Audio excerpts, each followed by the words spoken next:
사람들이 분주하게 오고 가는 영등포역 앞 화려한 외관의 백화점과 쇼핑몰들이 늘어선 번화가의 뒤편에는 전혀 다른 세상이 있다.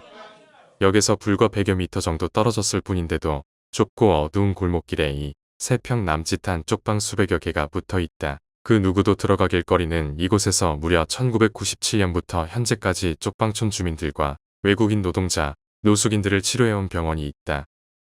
27년이 넘는 세월 동안 무려 62만 명의 인원을 심지어 무료로 진찰하여 세간의 놀라움과 칭송을 받은 병원의 이름은 요셉의원.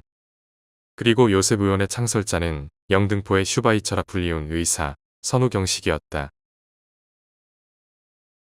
선우경식은 1945년 7월 31일 평양에서 선우영원과 손정복 사이에 이남 3녀 중 장남으로 태어났다. 당시 평양은 조선의 예루살렘이라는 별칭이 붙을 만큼 기독교 신자의 비율이 높았으며 선우경식의 부모 역시 독실한 기독교도였다고 한다. 그러나 선우경식이 태어난 지 한 달이 지난 1945년 8월 25일에 조선이 해방되고 한반도 북부의 공산주의 정권이 수립되면서 이들 일가족의 삶의 먹구름이 끼기 시작했다. 선우영원과 손정복은 반종교적인 북한 정권 아래에서도 각각 베드로와 비르지따라는 세례명을 유지할 만큼 신심이 깊었는데 선우경식 역시 그런 부모의 영향을 받아 어렸을 적부터 남다른 신앙심을 가지게 되었다고 한다. 그렇게 약간의 고충은 있을지언정 자신들만의 신앙생활을 유지하던 선우경식의 일가였으나 그가 5살이 되던 해인 1950년 6월 25일을 기점으로 그들의 인생은 송두리째 뒤바뀌게 된다. 중국과 소련의 지원을 등에 업은 김일성이 한반도 전역을 공산화시킬 목적으로 한국전쟁을 일으킨 것이다.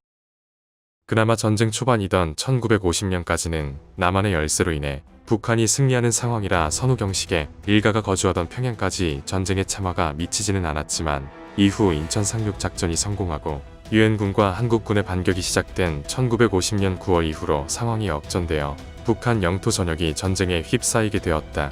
그렇게 한국과 유엔연합군은 평양을 점령하고 평안북도 강계시까지 진격했지만 이후 중공군의 지원을 받은 북한의 반격으로 다시 물러나고 말았는데 이 과정에서 선우경식의 가족들 또한 국군을 따라 남쪽으로 월남했다. 남한에 부역한 부역자로 몰려 북한군의 처벌을 받을 것을 우려했으며 또한 종교의 자유가 보장된 남한 정권 아래라면 신앙생활을 안정적으로 이어갈 수 있다고 판단한 것이다. 그렇게 선우경식은 5살의 나이에 가족들을 따라 국군과 함께 월남하여 평양에서 서울 종암동으로 거처를 옮겼다. 한순간에 고향을 떠나 연고도 없는 타지에서 모든 것을 처음부터 시작해야 했음에도 선우경식의 부친인 선우영원은 꿋꿋하게 생계를 꾸려나갔다.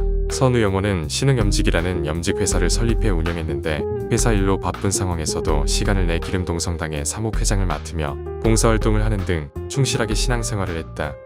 그리고 선우경식 또한 그런 아버지의 모습을 지켜보며 자신도 기독교적 가치를 실현할 수 있는 직업을 가지기를 소망했다고 한다. 일례로 선우경식은 서울중고등학교에 재학하면서 중학생 때부터 지역사회에 봉사하거나 주변인들에게 입교를 권유하는 레지오 활동을 했으며 일주일에 한 번씩은 봉사하는 마음으로 명동성당을 찾아가 화장실 청소를 했다고 한다.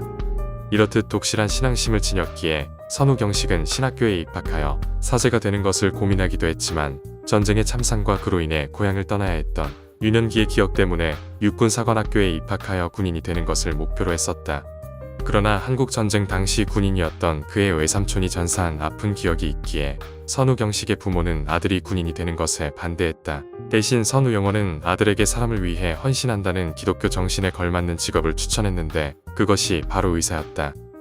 그렇게 1963년 2월 2일에 서울고등학교를 졸업한 선우경식은 부친의 뜻에 따라 1년 뒤인 1963년에 가톨릭대학 의과대에 진학하게 된다. 후에 쪽방촌의 성자라고 불리게 돼 영등포 슈바이처의 시작이었다. 선우경식은 부모의 뜻에 따라 가톨릭대학 의과대에 진학하여 학업을 계속했지만 이후로도 진정 이 길이 자신에게 맞는지 끊임없이 고민했다. 의대봉과 진학을 앞두고 지금이라도 고교 시절부터 고민한 수도사의 길을 가야 하나 고민했지만 부친의 설득으로 인해 의학 공부를 계속했다. 훗날 선우경식은 의사생활을 두고 생명을 다루는 일에는 그 어떤 실수도 실패도 용납되지 않는다 라고 말했는데 한 사람의 생명을 책임진다라는 부담감도 의사라는 직업에 회의감을 가지는 원인 중 하나가 되었으리라 추측된다. 그리고 이런 선우경식의 생각은 대학을 졸업하고 인턴 생활을 시작한 1967년 4월부터 1969년 3월 동안 커지기 시작했다.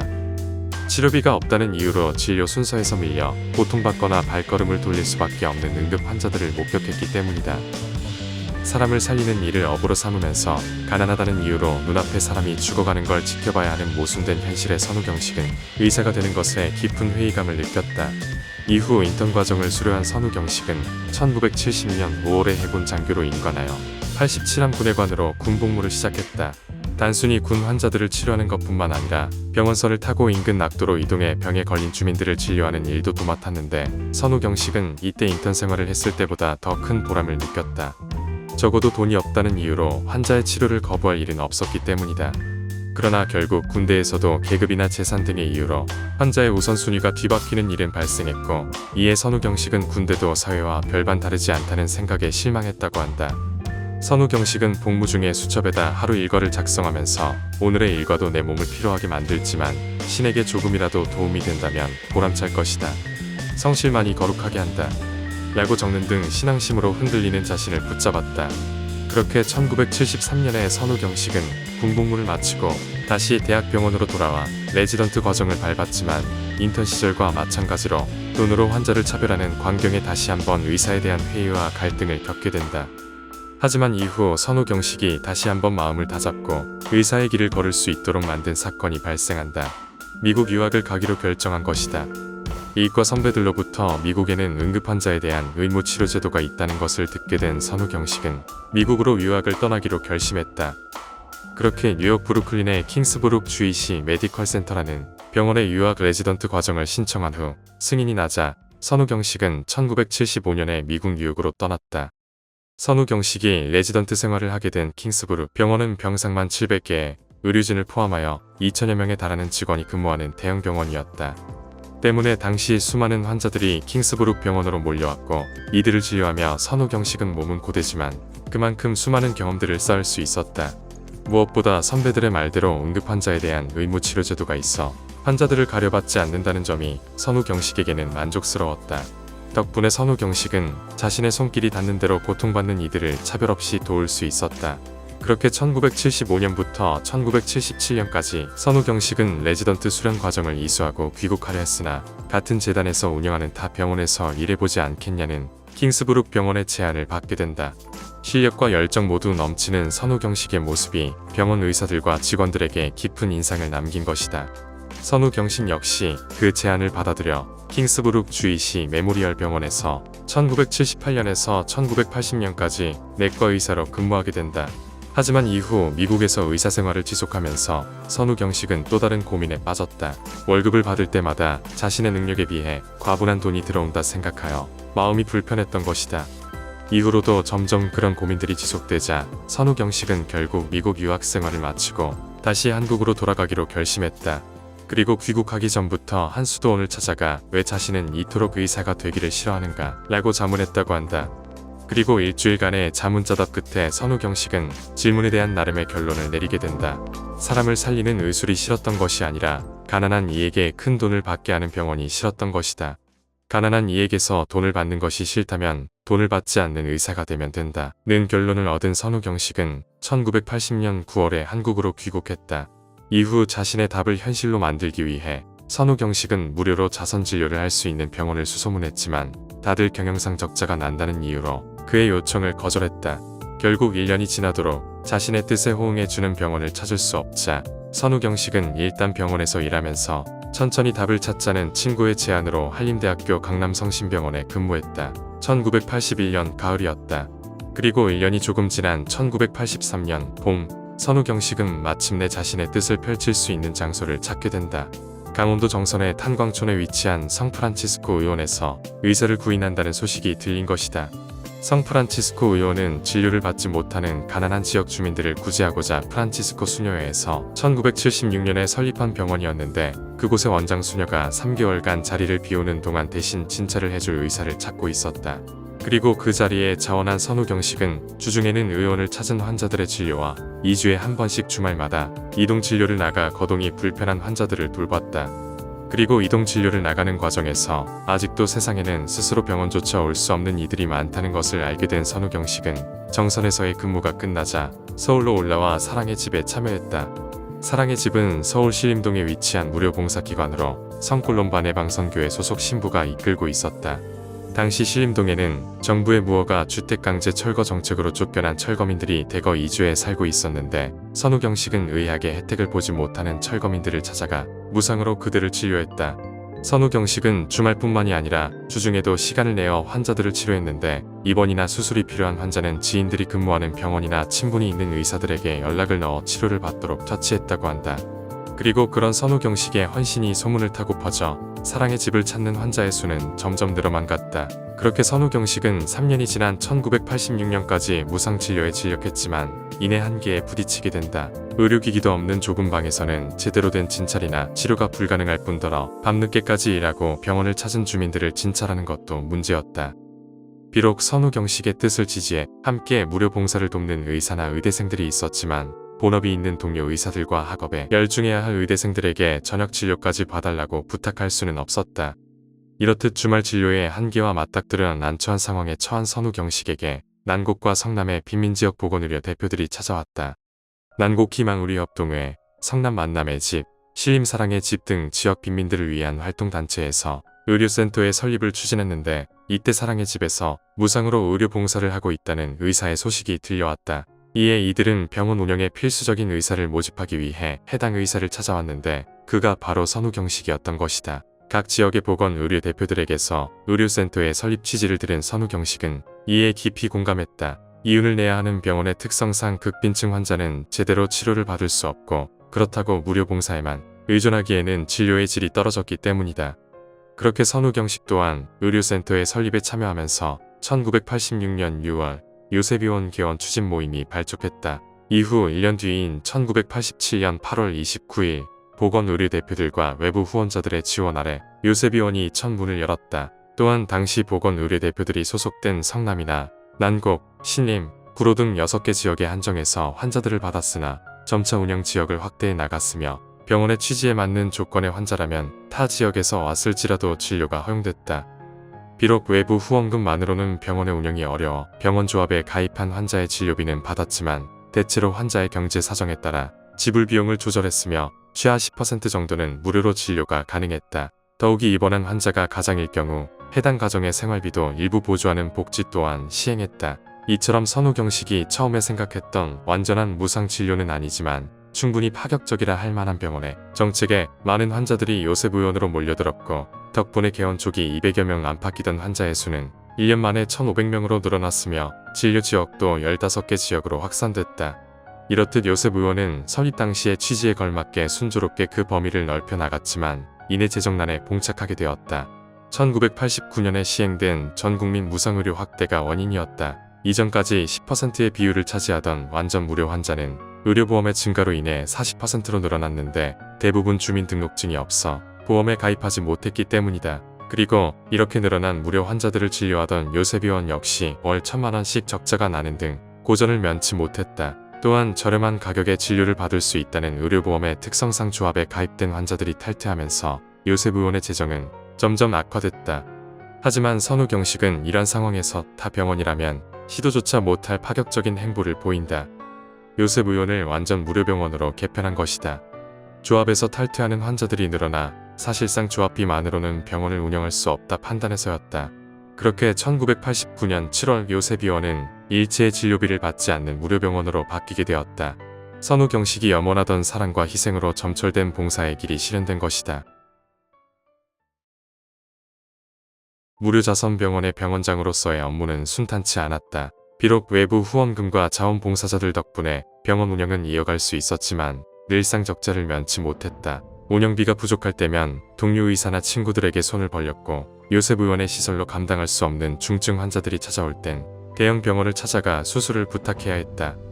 이런 상황이니만큼 병원장인 선우경식 역시 궁핍한 생활을 보내야 했다. 생활비가 부족해 미국에 있는 누이와 동생들의 신세를 졌으며 자동차는 기증받은 중고 승용차를 탔는데 그마저도 기름값이 든다며 지하철을 통해 출퇴근을 했다. 외상으로 달아둔 약값을 몇 달 동안 갚지 못하자 제약회사에서 김수환이 누구이길래 돈을 갚지 않느냐는 항해 전화가 오기도 했다. 요셉 의원은 서울가톨릭사회복지회 소속 부설병원인데 당시 복지회 대표가 김수환 추기경이었기 때문이다. 하지만 이런 상황에서도 선우경식은 환자들에게 드는 치료비만은 아끼지 않았다.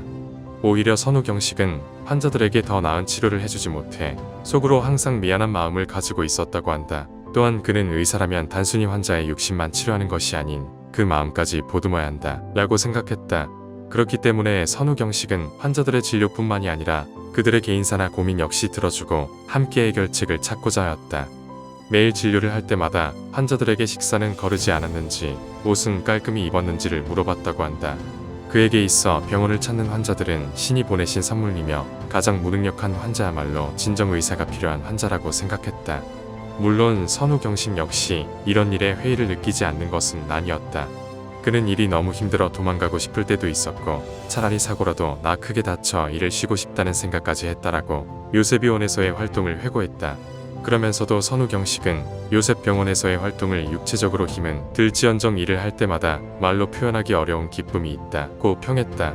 이렇듯 선우경식은 헌신을 아끼지 않았지만 오히려 그런 점 때문에 그의 육신은 시간이 지날수록 점차 병들어 가기 시작했다. 결국 2006년에 선우경식은 위암 판정을 받고 말았다. 20년이 넘도록 타인을 위해 헌신한 나머지 몸이 버티지 못한 것이다. 하지만 그런 상황에서도 선우경식은 요셉의원 활동을 멈추지 않았다. 암세포가 뼈까지 전이되어 제대로 앉을 수조차 없는 고통 속에서도 치료해야 할 사람이 이렇게 많은데 가만히 있을 수는 없다. 며 진료실로 발걸음을 옮겼다. 서서히 생명이 꺼져가는 순간에도 그는 오직 환자들의 건강과 안위만을 생각했다. 당시 선우경식은 노숙자들을 위한 쉼터 겸 자활센터인 요셉의 집을 설립 중에 있었다. 그저 노숙자들을 돕기 위해 돈을 주면 술을 마시는데 써버릴 것이니 병든 몸과 마음을 치유하고 제대로 사회에 복귀할 수 있도록 체계적인 도움을 줘야 한다는 요지였다. 그렇기에 선우경식은 그토록 사양하던 한미참 의료인상의 수상을 받아들였다. 쉼터 건립에 상금을 보탤 계획이었기 때문이다. 이처럼 병마와 싸우면서도 쉼터 설립과 병원 활동에 매진하던 선우경식은 2008년 4월 15일에 뇌출혈로 쓰러지고 말았다. 불과 하루 전인 14일까지도 그는 환자를 진료하고 있었다. 그렇게 뇌출혈로 쓰러진 선우경식은 불행히도 사흘 뒤인 2008년 4월 18일에 세상을 떠나고 말았다. 향년 62세의 나이였다. 평생을 신에게 충실하겠다 마음먹었기에 독신이었으며 때문에 선우경식의 장례식은 명동성당에서 주관하여 치러졌다. 당시 장례식에는 정진석 추기경을 비롯한 천주교 사제단과 생전 그에게 진료를 받았던 환자들 그리고 그의 지인 등 1,500여 명이 넘는 인파가 참석했으며 요셉의원의 대표였던 김수환 추기경 또한 조화를 보내 선우경식의 죽음을 애도했다. 그렇게 수많은 이들의 눈물을 뒤로하고 선우경식의 유해는 경기도 양주시 기름동성당의 묘원에 안장됐다. 선우경식은 한평생을 끊임없는 회의감에 맞서 자신이 걸어온 길을 묵묵히 고수하는 삶을 살았다. 마치 자신이 흠모했던 기독교의 성인들 같이 헌신과 희생으로 점철된 삶을 살았음에도 그의 마음속에는 항상 미혹이 있었다. 인턴 생활 동안 차별받는 약자를 보며 의사의 길에 회의를 가졌었고 나름의 답을 찾은 후에도 이런 생각은 이어졌다. 요셉병원에서 무료 진료를 하면서 하루에도 몇 번이나 도망치고 싶다고 생각했으며 괜히 이 길을 선택했다며 후회했다. 다른 대부분의 사람들처럼 그 또한 한계를 초월한 성인이나 초인이 아닌 자신의 선택에 대해 의심하고 후회하는 한 명의 사람이었다. 하지만 끝내 그는 자신이 선택한 길을 포기하지 않았다. 진료비를 낼 수 없는 환자야말로 그 무엇과 바꿀 수 없는 보물이다. 라는 그의 말대로 선우경식은 신에게 받은 선물을 대하는 것처럼 환자들을 대했다. 이처럼 굳건한 의지가 있었기에 자신에게 닥친 고난을 기쁨으로 여기며 극복할 수 있었다. 그렇기에 선우경식은 영등포의 슈바이처이자 쪽방촌의 성인이라 불리며 사람들에게 기억되고 있다.